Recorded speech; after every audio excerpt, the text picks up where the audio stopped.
first of all, your reaction to the League Cup draw, obviously, against Tottenham? Interesting game, but I think every draw would have been interesting because I don't know if it's always the situation in England, but 4 top teams still in the draw, so there was not an easy one. And now with Tottenham, especially with us playing them Sunday, and then I think quite in half of January we play them again. So yeah, interesting draw. Interesting as well because of Tottenham style of play. They tend to seem to go for it and never really put the brakes on. Yeah. You really, I really have to give them credits because if I look at Tottenham, and I come from Holland, but I did watch a lot of Match of the Day, and I think about Ginola, Paul Gascoigne, Glenn Hoddle, and Reece and Modric. For me, Rafael van der Vaart, Gareth Bale. They've always been a certain brand in football for me, and a certain identity. And I think Postecoglou gives them that identity back completely. So it's every time a joy to watch them. And sometimes results once in a while go against them. But I think they were one of the teams that beat City, like us. Not all of them beat them in the manner like we did and Tottenham did, because it was completely deserved in these 2 situations. Dominated the whole game. We and Tottenham. So great work that Ange is doing over there, and I hope this has been seen a bit more. And I also hope that he wins a trophy, not the League Cup. But I'm completely a fan of his team for the Europa League, because people always talk about trophies. That is so important.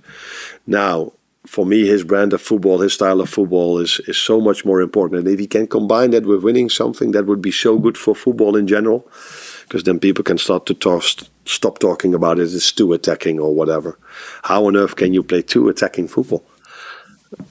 How do you look at the position you're in yourselves at the moment? Because a few weeks ago we're talking about you having an 8-9 point advantage, and this weekend Chelsea could feasibly be above you in the table when you kick off on Sunday. Yeah, I look at it like I've said for 3, 4, 5 months. Judge the table after 19 games, because then everybody played the same opponents. Probably we all had a bit of the same bad luck and a bit of the same luck. That means Arsenal, for example, had a lot of red cards in the beginning of the season. That's why they dropped points. Now we were unfortunate to receive a red card, and we dropped points as well. We still have Tottenham away, which were games that I compare now with Arsenal had to play in the beginning of the season. Chelsea already played there, so yeah. Don't look at it where you were during the season. It's about where you are in the end of the season. But the best other moment to judge the league table is halfway. Pleasure. I think last night again against Manchester United, as far as Spurs were concerned, we saw the good, the bad and the ugly. Is it difficult to know what to expect from Spurs sometimes, because they can be so inconsistent at times? They are consistent in their playing style and what they want, and for me they're sometimes a bit unlucky as well, because what happened yesterday, they dominated the game. They're always they always like to attack. So sometimes he plays with three attackers, then with 2 attacking midfielders. The fullbacks join so much and join the attack so much. So they're always there. And yesterday, for me, they were so unlucky. So people say, why do you bring the ball out from the back? Because they lost the ball. And the second one, the goalkeeper wanted to kick it away, which is what everybody wants then. But it's still a goal. For free. I don't think there are many season ticket holders in the country that are that can say that they watch so many great games. Maybe the ones at Liverpool. Yeah, I think it's a privilege to be a season ticket holder at Tottenham. It's a privilege to be fan of them at the moment, because they play such a great style. And it's not like since Ange arrived, they don't win anything anymore. Before that, they were not a club that won many things. But what they always won is the sympathy of the fans. in Europe, maybe also in England, I don't know, but definitely in Europe because of the style of play they had. And that is something which you must not underestimate. If I think about Spurs, I think about the shirt, I think about the playing style, about their identity, about certain players. And for me, he brought that back completely. Ange said in an interview last week that he thinks football management is the hardest job in the world, even harder than being the Prime Minister. What do you think of that? I've said so many positive things now about him and his style that if I say another thing, it seems like I'm his agent. But I also like the way he presents himself in the media. He always finds a different way of saying things. So I heard this remark about him saying that we are judged every weekend, and the Prime Minister only been judged once every 3 or 4 years. Although in Holland, after a year we already have new elections the last few years.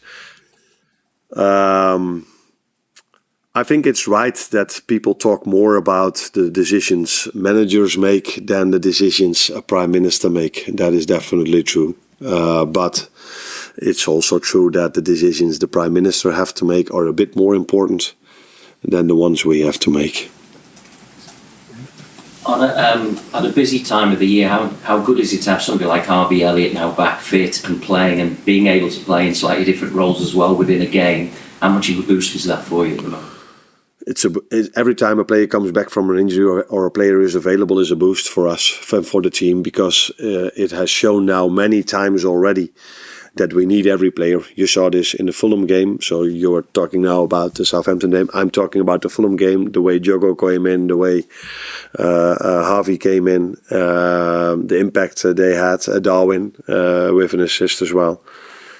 So yeah, in this league, especially if you also play Premier League and you're still in the League Cup and the second half of the season we get the FA Cup, also it's so important to have all your players back.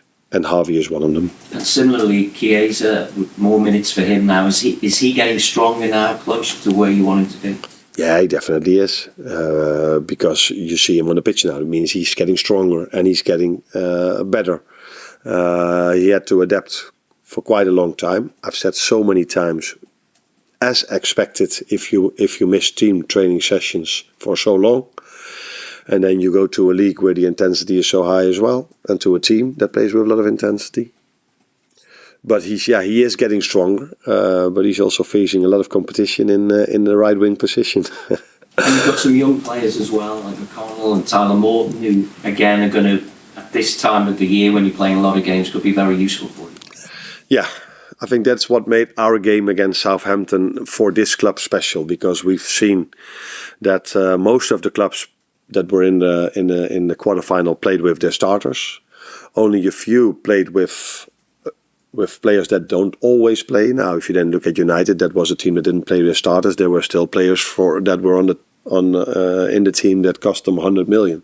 With us, if we don't play the starters, you see academy players either on the bench or playing or coming in, and that is what makes this club, I think, special. That there's always room for academy players, and that's not this season. That has been at this club for so long that if at this club we miss a few players, we take a look at our academy, and that's what is part of our identity, you could say. It feels like your in-game management has really stood out in recent weeks. Obviously, a lot to do with situations you find yourself in matches, but are you asking different things, new things from your players at the moment now that you've been here a while and they're used to your overall methods?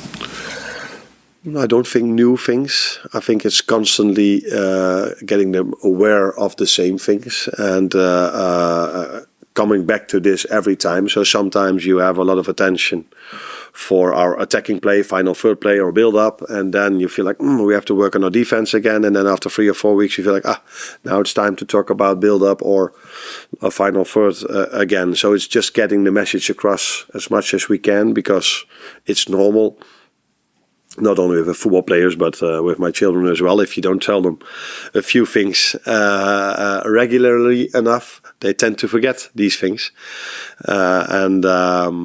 so that's why this constant repetition is so important for a team.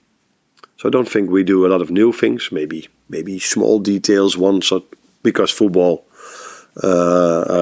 changes, so you have to adapt wherever you can and introduce new things. But the main message has always been the same, and it's about repetition. And perhaps how does the team's overall fitness kind of play into that at a time when the schedule is so grueling?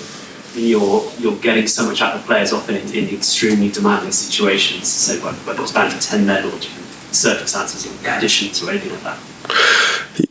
And the question is? Just kind of whether the nick that the team is in at the moment is allowing you to get so much out of them at such a difficult time. Yeah, but I think that has been like this for all the months that we've worked together.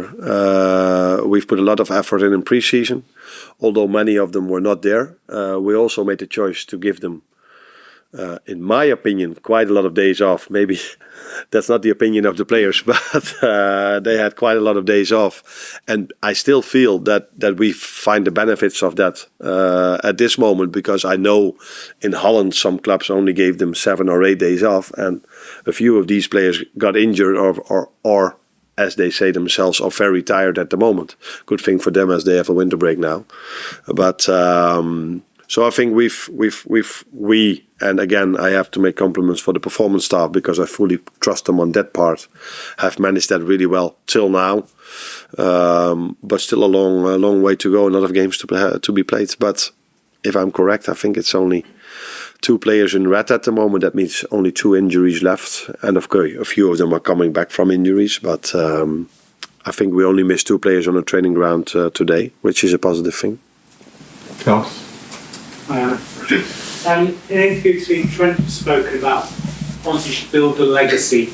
It means that when he finishes his career, he'll be remembered as the best right back. I'm just wondering, do you like that sort of ambition in a player, and do you feel you've built a platform there for him to be able to achieve that? Yeah, I definitely like this in a player. I think this is something every player must have if you play at this level. If you don't have this, you probably don't play at this level. As long as they understand that they need the team to be special as an individual, as long as they put the team first, and as a result of that be special themselves. And that is what they all do, including Trent. But they need to have this. All the top players have this. They want to be special. They want to be the best. If that's not what you have, I think it's so hard to put the effort in. We were just talking about to stay fit, to play, to be good every 3 days. Because, okay, you always see them during the game, and then you probably feel like, oh, what a life these players have. And that is true. They have a great life, but they have to put a lot of work in to be able to be at their best every 3 days. And that's not given to everyone, that mentality and that discipline. And therefore, I think that's the mentality of a top player. And part of that is that you need and want to be the best possible player in your position, or the best player in the world. Hi Arne, you've had goals from your number 9 position in back-to-back games now, Jota against Fulham and then Darwin against Southampton. We saw Luis Diaz play as a number 9 in Jota's absence. He played really well, but after that hat-trick against Leverkusen, he found goals and even shots a little bit harder to come by. Have you seen enough from him in that position to say that you're going to get more opportunities to develop as a number 9, even now the main 2 are back fit and firing? Yeah, let's start with the positive thing. I think it was a week ago where people said, yeah, Darwin doesn't get his numbers. And 1 week later he has an assist and a goal. And then you said, and mostly you're correct, but then you said, yeah, Jota as a 9 scored a goal. I think he came in as a midfielder because Darwin was the 9 at that moment. But he is also a 9 for us. So Lucio can play for sure in that position. He's done that very well for us. I think he's played there a few times, not that many. I think Girona, he played on the left. So I think after the Leverkusen game, he maybe played more games as a winger than as a 9. But he can play there, and we've got more options to play as a 9, like you just said, Darwin and Diogo as well. But Lucio is definitely part of that position as well. James.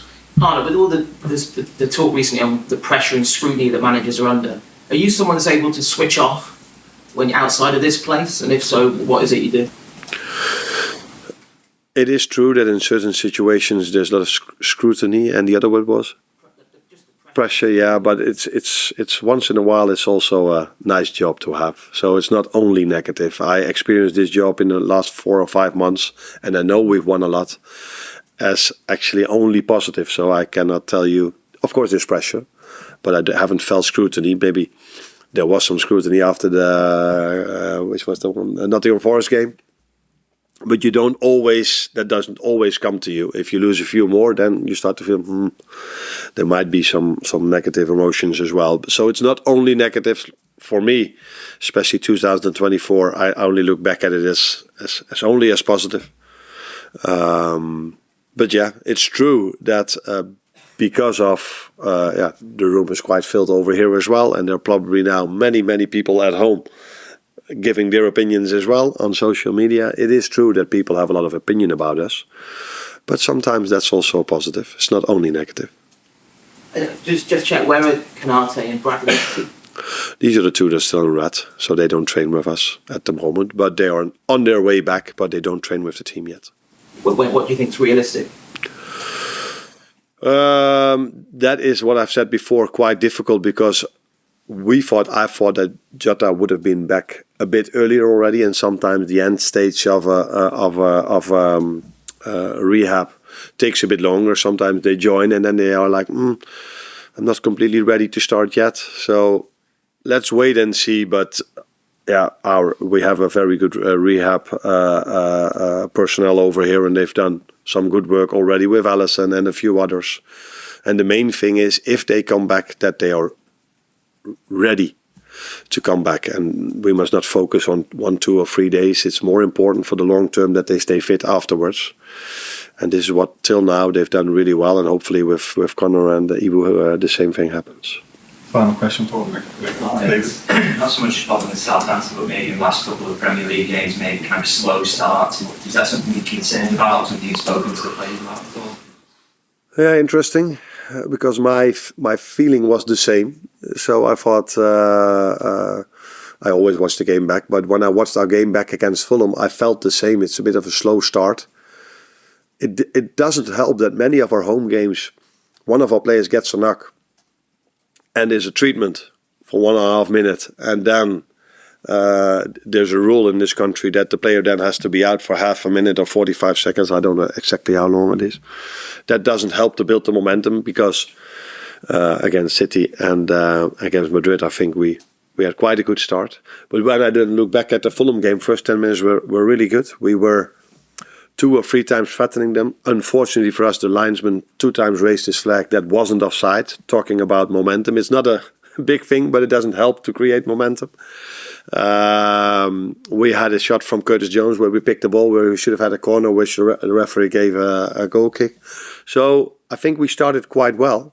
But if you simply look at goals, we didn't score in the first 10 minutes, and we conceded 1, and we took a red card after 15 minutes. But which is difficult because there are vital moments in the first 15 minutes. But if I look at the other 14 minutes, I liked what I saw. There was intensity. We were on top of them. We were trying to come in their 18-yard box. But for the reasons I just gave, the momentum was not the same as it was against City or Real. But what we did was the same. Let's put it that way. Cheers. You're welcome. Yeah.